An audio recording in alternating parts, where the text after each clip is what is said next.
নমস্কার দর্শক বন্ধুরা আর আমার প্রিয় ছাত্রছাত্রীরা, আবারও উপস্থিত হয়েছে একটি দ্বিঘাত সমীকরণের নতুন সমস্যা নিয়ে। তো আমরা এর আগের ভিডিওগুলোতে দেখবে এমসিকিউ নিয়ে আলোচনা করেছি, শর্ট কোশ্চেন 2 নাম্বার নিয়ে আলোচনা করেছি। আজকে একটি স্ট্যান্ডার্ড মাধ্যমিকের সমস্যা নিয়ে আলোচনা করবো। দেখো, এটা কিন্তু 3 মার্কস কোশ্চেন, অর্থাৎ অঙ্কটার কনসেপ্ট খুবই গুরুত্বপূর্ণ, কিন্তু এটা 3 নম্বর আছে। ভালো করে বোঝার চেষ্টা করবে। দেখো, এই সমীকরণটায় বলেছে যে x square plus px plus q equal to 0। অঙ্কটাতে এই সমীকরণটা দিয়েছে। এই সমীকরণের বলেছে দুটো বীজ, কারণ দ্বিঘাত সমীকরণের কটা বীজ হয় আমরা জানি, দুটো বীজ।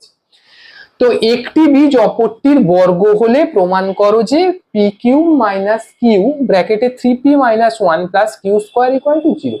এইটা কিন্তু প্রমাণ করতে হবে, অর্থাৎ ওইটা হলে এই শর্তটা কিন্তু প্রমাণ করতে হবে। মানে বলার চেষ্টা করেছে একটা দ্বিঘাত সমীকরণের দুটো বীজ, একটা বীজ অন্যটার বর্গ, তাহলে সহগগুলোর মধ্যে একটা সম্পর্ক চেয়েছে।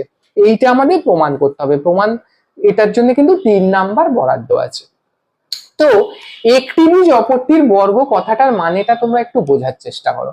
ধরো দ্বিঘাত সমীকরণের দুটো বীজ, একটা 3, তাহলে বলো অপরটি কত হবে? এর বর্গ 9 হবে। ধরো একটা বীজ 1, অন্য বীজটা কত হবে বলো? 1 এর স্কয়ার কত হয়? 1ই তো হয়। ধরো একটা বীজ দিয়েছে -2, অপর বীজটা কত? -2 এর স্কয়ার মানে কত বলো? 4। তাহলে একটা বীজ অন্যটার বর্গ মানে বীজ দুটোর রূপটা এইরকম হবে। তো আমরা এক্ষেত্রে যেহেতু কোনো সমীকরণে, দেখো এখানে কোনো সংখ্যা ব্যবহার হয়েছে কি? 3 -2 ছাড়া হয়নি। এখানে দেখো পি কিউ যে কোনো ধ্রুবক রাশি হতে পারে, তার জন্য আমরা কিন্তু বীজ দুটোকেও ওইভাবেই ধরবো। বীজ দুটোকে কোনো কিন্তু সংখ্যা ধরবো না। আমরা বীজ দুটোকে কি ধরে নেব? বীজ দুটোকে ধরে নেব যে একটি বীজ আলফা, অপরটি আলফা স্কোয়ার। তাহলে তোমরা ধরতেই পারো একটা বীজ বিটা, অন্যটা বিটা স্কোয়ার, যা খুশি এখানে কিন্তু ধরা যায়। আমি আলফা ধরেছি। তো মনে করি, তাহলে প্রথম লাইন হবে ধরি বীজ দুটি, ধরি আলফা আলফা স্কোয়ার হচ্ছে সমীকরণের দুটি বীজ।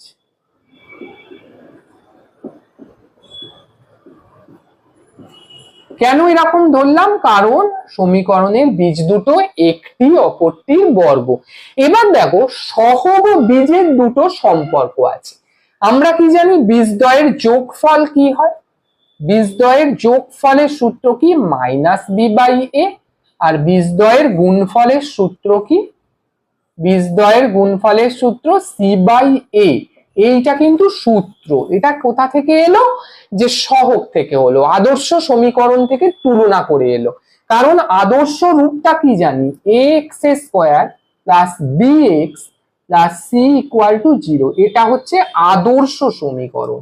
অর্থাৎ যদি সমীকরণটা ax square plus bx plus c equal to 0 হয়, তাহলে কিন্তু বীজদ্বয়ের যোগফল হয় -b/a, বীজদ্বয়ের গুণফল হয় c/a। এই সূত্রটা তোমাদের করতে করতে এমন জায়গায় পর্যায়ে পৌঁছতে হবে যাতে একদম মাথার মধ্যে থাকে, না হলে কিন্তু অঙ্কটা তোমরা পরীক্ষা হলে করতে পারবে না, বা পরীক্ষা হলে সূত্র দুটো লিখতে গিয়ে কিন্তু কোনো মাইনাস প্লাসের গন্ডগোল হতে পারে। তাই খাতায় ভালোভাবে অনুশীলন করবে। তো এবার দেখো, বীজ দুটোর গুণফল কত হচ্ছে? আলফা প্লাস আলফা স্কয়ার হচ্ছে -b/a। এখানে b কত? p, a কত? 1। তাহলে -b/a, p/1, তাহলে -p হলো। এটা 1 নাম্বার সমীকরণ দিয়ে দিলাম। আরেকটা বীজদ্বয়ের গুণফল দেখো, আলফা ডট আলফা স্কয়ার, বীজদ্বয়ের গুণফল। এখানে c কত? c হচ্ছে q, গুণফলের সূত্র a হচ্ছে 1, তাহলে q/1। তাহলে এটা হয়ে যাচ্ছে q। এটা আমরা 2 নাম্বার সমীকরণ দিয়ে দিলাম কাজের সুবিধার জন্য। দেখো, এখনো পর্যন্ত কোনো অসুবিধা থাকলে তোমরা আবার ভিডিওটা দেখতে প্রথম থেকে, আশা করি বুঝতে পারবে। তো দেখো, আমি একটুখানি আবার ছোট্ট করে সংক্ষিপ্ত বলে দিচ্ছি যে এটা কিন্তু সূত্র, এইটা মুখস্থ রাখতে হবে। a b c মানে 1 p q, সহগগুলো আর ধ্রুবক রাশি। গুণফলের সূত্র -b/a, গুণফলের সূত্র c/a, যোগফলের সূত্র -b/a। তো দেখো, তাহলে সেক্ষেত্রে পেলাম alpha plus alpha square -p, alpha dot alpha square equal to q. তাহলে এখান থেকে পাচ্ছি alpha cube equal to q. ঠিক আছে, এইটাও পেতে পারি। তো আমরা আরেকটু সুন্দর করে সূত্র দুটোকে লিখে নিচ্ছি। তো সূত্র দুটোকে কিভাবে লিখে নেব দেখো, যে দুটো সূত্র থেকে আমরা যে শর্ত দুটো পেলাম, তো সেখানে দেখো আমরা কি পেলাম, তো alpha plus alpha square equal to minus p, 1 number সমীকরণ এটা লিখেছিলাম। তাহলে আলফা কমন নিলে আলফা প্লাস 1 থেকে যাচ্ছে, তাহলে ইকুয়াল টু মাইনাস পি, এইটা একটা সমীকরণ থেকে যাচ্ছে, কারণ এখানে আলফা ইন্টু আলফা করলে আলফা স্কোয়ার, আলফা কমন নিলে আলফার জন্য এটা 1 থাকলো। আর একটা আছে alpha cube equal to q. এই দুটোকে আমরা কিভাবে দেখো সমাধান করব, এই দুটো 1 2 করে দিতে পারো, যে 1 আর 2, ঠিক আছে, রোমান 1 রোমান 2 আর একবার দিয়ে দিতে পারো, বা ওই সমীকরণটা 1 2 দিলেও হবে। এবার দেখো খুব সুন্দর করে এখানে আমাকে আলফাকে তাড়াতে হবে, অর্থাৎ আলফাকে কিন্তু অপনয়ন করতে হবে। অপনয়ন করা মানে ইংরেজিতে এলিমিনেট করা। তো কি করব দেখো, এখানে আলফা ডট, এটা ডট মানে গুণ আছে, alpha plus 1 whole square minus p equal to minus p আছে 1। এক সমীকরণকে আমরা যদি বর্গ করি, এক সমীকরণকে আমরা বর্গ নয় এখানে ঘন করব। কেন ঘন করব আমরা, কারণ আলফা কিউবের মানটা জানি। ঘন করলে কি হবে, আলফাটা হয়ে যাবে আলফা কিউব, আর এইটা হয়ে যাবে আলফা প্লাস 1 এর কিউব, আর এইটা হয়ে যাবে মাইনাস পি এর হোল কিউব, ঠিক আছে। তো এবারে দেখো আলফা কিউবের মান আমরা 2 থেকে কিউ পেলাম, এইটাকে সূত্রে ভাঙলাম এ প্লাস বি হোল কিউবের সূত্র।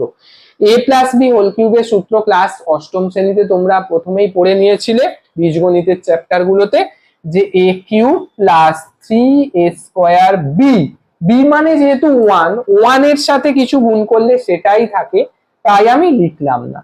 3ab স্কোয়ার, বি স্কোয়ারটা কেন 1 স্কোয়ার আর লিখলাম না, 1ই হয়, প্লাস 1 এর কিউব মানে 1, এদিকে মাইনাস এর কিউব মানে মাইনাস, আর পি এর কিউব মানে পি।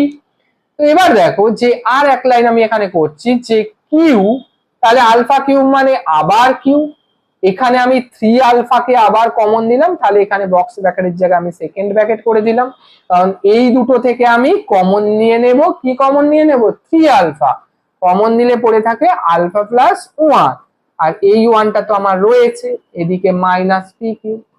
দেখো এতদূর আশা করি বুঝতে পেরেছো। এবার দেখো যে কি করব, আমি উপরের দুটো লাইন মুছে দিলাম।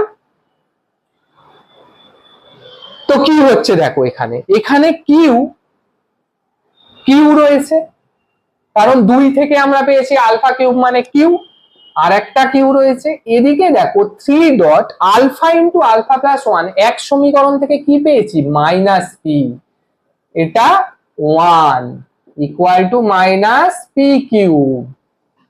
এখানে শুধু কি করলাম, যে আমরা alpha plus alpha 1, alpha dot alpha plus 1 এর ভ্যালুটা কত বসালাম, আমরা বসালাম মাইনাস পি, কারণ এক সমীকরণে ছিল। এবার গুণ করে দাও, কিউ স্কোয়ার প্লাস মাইনাসে minus 3qp plus q equal to minus p cube. এটা স্ট্রেট অ্যাওয়ে গুণ হলো, কিউ এর সাথে কিউ গুণ করে কিউ স্কোয়ার, কিউ 3 আর মাইনাস পি গুণ করে মাইনাস 3p কিউ, আর কিউ আর 1 গুণ হয়ে কিউ। এবার দেখো যে কি হচ্ছে, আমরা এদিকের পি কিউবটাকে যদি এদিকে আনি, এইটা হচ্ছে, তারপরে হচ্ছে minus 3p q plus q square equal to 0। শুধু এখানে কি পরিবর্তন হলো, ডান দিকে ছিল মাইনাস পি কিউব, ওটা এলো বাঁ দিকে, কি হয়ে গেল প্লাস, বাকি কিউ স্কোয়ার বাঁ দিকের জিনিস বাঁ দিকেই আছে, যোগই থাকলো, মাইনাস 3p কিউব বাঁ দিকের জিনিস বাঁ দিকেই আছে, মাইনাস থাকলো। এবার দেখো আমরা কিন্তু আমাদের সেই কাঙ্ক্ষিত রেজাল্টের দিকে পৌঁছে গেছি।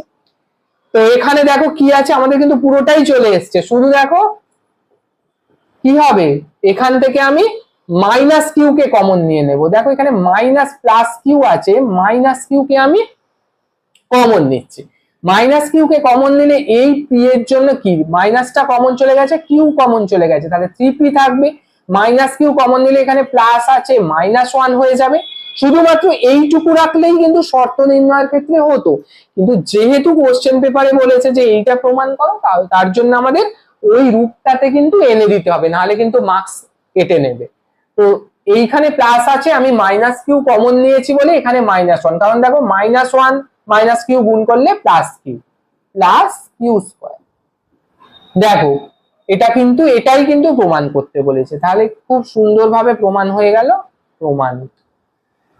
এই অঙ্কটা কিন্তু বারবার তোমরা খাতায় প্র্যাকটিস করবে, না হলে কিন্তু পরীক্ষা হলে দেখবে কোনো না কোনো জায়গায় করতে গিয়ে হয়তো আটকাচ্ছে। সঙ্গে কিন্তু দ্বিঘাত সমীকরণের সূত্রগুলো একদম মাথার মধ্যে গেঁথে রাখতে হবে, না হলে কিন্তু পরীক্ষার হলে এত সোজা অঙ্ক দেখবে করতে গিয়ে টেস্ট হয়ে গেছো, করতে পারছো না, কোনো জায়গায় প্লাস মাইনাসের ভুল হয়েছে, হয়তো লাস্ট লাইন করছো দেখছো এখানে -1 এর জায়গায় +1 আসছে। সুতরাং বুঝতেই পারছো এটা খুব সুন্দরভাবে না প্র্যাকটিস করলে করা সম্ভব নয়। আমি আরো 3 নম্বরের অনেক কটা অঙ্কর ভিডিওই পরপর আনবো। তোমরা কিন্তু মাধ্যমিক পরীক্ষার আর বেশি দিন বাকি নেই, অর্থাৎ পরের বছরের মাধ্যমিক পরীক্ষা ভালো রেজাল্ট করতে গেলে তোমাদের গণিতে বিশেষ নাম্বার পেতে হবে। তার জন্য কিন্তু অঙ্কগুলো একদম নোটস করে করে প্র্যাকটিস করো। আর না বুঝতে পারলে আমি আবার এইটার উপর ভিডিও করব, আমার থিওরি ক্লাসের দ্বিঘাত সমীকরণের থিওরির ওপর একটা ভিডিও আছে, সেইটা ভিডিওটা দেখে নিতে পারো। ঠিক আছে, তাতে শুধু আমি সূত্রগুলো বুঝিয়েছি। আর এই অঙ্কটা ভালো করে প্র্যাকটিস করো এবং টেস্ট পেপার দেখে বা কোশ্চেন ব্যাংক দেখে এরকম ধরনের অনেক অঙ্ক ট্রাই করো। যদি সমস্যা হয় আমাকেও তোমরা কমেন্টে জানাবে। ঠিক আছে।